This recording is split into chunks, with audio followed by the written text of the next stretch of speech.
जो जातिवाद में बढ़ जाते हो, जब वोट देने जाना तो एक ही बात दिमाग लगा लेना, खाली अफगानिस्तान की स्थिति याद कर लेना, आपको पता चल जाएगा कि आपको वोट कहां देना है, मुहर कहां लगनी है। मैं किसी पार्टी विशेष का आदमी नहीं हूं, लेकिन मैं भारत का आदमी हूं और मुझे इतना तो पता ही है कि भारत किन हाथों में सुरक्षित है। इसीलिए ध्यान से ये जो जातिवाद में हम लोग बट रहे हैं उस पे है कि मन की हल्दी घाटी में राणा के भाले डोले थे, यूं लगता है वीर शिवाजी चीख चीख कर बोले थे। पुरखों का बलिदान घास की रोटी तक शर्मिंदा है, कट गई जंग में राणा की बोटी बोटी शर्मिंदा है। खुद अपनी पहचान मिटा दी कायर भूखे पेटों ने, जो टोपी जालीदार पहन ली हिंदू माँ के बेटों ने। और सर पर लानत, तालियां नहीं, सुनिए पूरी बात, कि मन की हल्दी घाटी में राणा के भाले डोले थे, यूं लगता है वीर शिवाजी चीख चीख कर बोले थे। पुरखों का बलिदान घास की रोटी भी शर्मिंदा है, कट गई जंग में राणा की बोटी बोटी शर्मिंदा है। खुद अपनी पहचान मिटा दी कायर भूखे पेटों ने, जो टोपी जालीदार पहन ली हिंदू माँ के बेटों ने। सर पर लानत वाली छत से फिर खुला ठिकाना अच्छा था, टोपी गोल पहनने से तो मर जाना ही अच्छा था। मथुरा अवधपुरी घायल है, काशी घिर गई कराहों से, यदकुल गठबंधन कर बैठा कातिल नादिर शाहों से।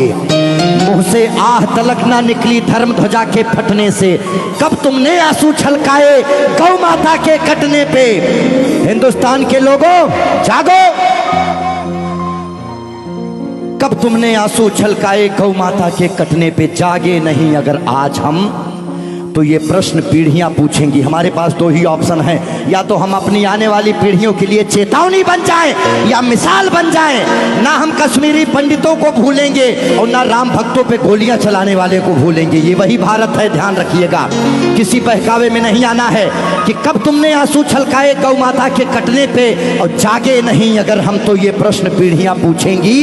गन पकड़े हिंदुओं के बेटे और बुरके से लदी बेटियां पूछेंगी, बोलेंगी हे आर्य पुत्र इतना उद्धार किया होता, खतना करवाने से अच्छा हमको मार दिया होता। और सोते रहो सनातन वालों तुम सत्ता की गोदी में, पर सांस आखिरी तक भगवा की रक्षा हेतु लड़ूंगा मैं। शीश कलम करवा दूंगा पर कलमा नहीं पढ़ूंगा मैं, शीश कलम करवा दूंगा। आने याद रखना, हमारे भारत में 29 राज्य हैं, जिसमें से खाली 22 राज्यों में हम लोग बहुसंख्यक हैं, बाकी अल्पसंख्यक। इसीलिए मैं भजन भी गाता हूं, मैं जागरण भी करता हूं, क्योंकि मैं भारत, मेरा चैनल कभी भी बदल सकता है। अभी देशभक्ति चल रहा है, कभी कभी कपिल शर्मा लग जाएंगे, फिर कभी आस्था लग जाएगा। लेकिन एक बात का ध्यान रखना, हमेशा हम आज़ाद कैसे हुए ये बहुत मायने नहीं रखता है, लेकिन हम गुलाम कैसे हुए ये बहुत ज़्यादा मायने रखता है। आप जानने का प्रयास करना कि ऐसा क्या हुआ होगा भारत में जो पूरा अखंड भारत गुलामी की तरफ बढ़ गया।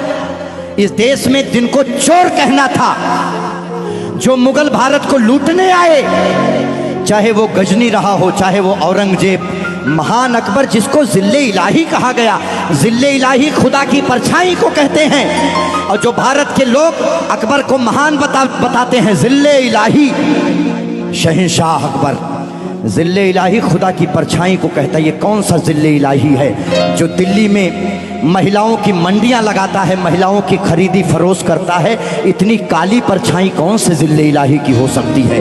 इसीलिए आप अपने हीरोज, अपने बच्चों को बताओ कि ये देश भगत सिंह की वजह से, ये देश जियो तिवारी जनेऊधारी, चंद्रशेखर आजाद, ये देश मंगल पांडे, बुंदेले हर बोलों के मुंह हमने सुनी कहानी थी और खूब लड़ी मर्दानी वो तो। हमारे यहाँ महिलाएं घूंघट करती हैं क्योंकि यहाँ लुटेरे आए भारत में, लूटे, डोलियां लूटे, महिलाओं के साथ दुराचार किए, जिसकी वजह से उन्हें पर्दे में रखा जाने लगा। भारत के लोगों, 2022 का चुनाव आपके सर पे है। मोहर लगाने से पहले सोच लेना कि भारत वाकई में किन हाथों में महफूज है, बाकी आगे आपकी मर्जी। बोलिए भारत माता की। आइए रोक दो भाई, इतना काफी।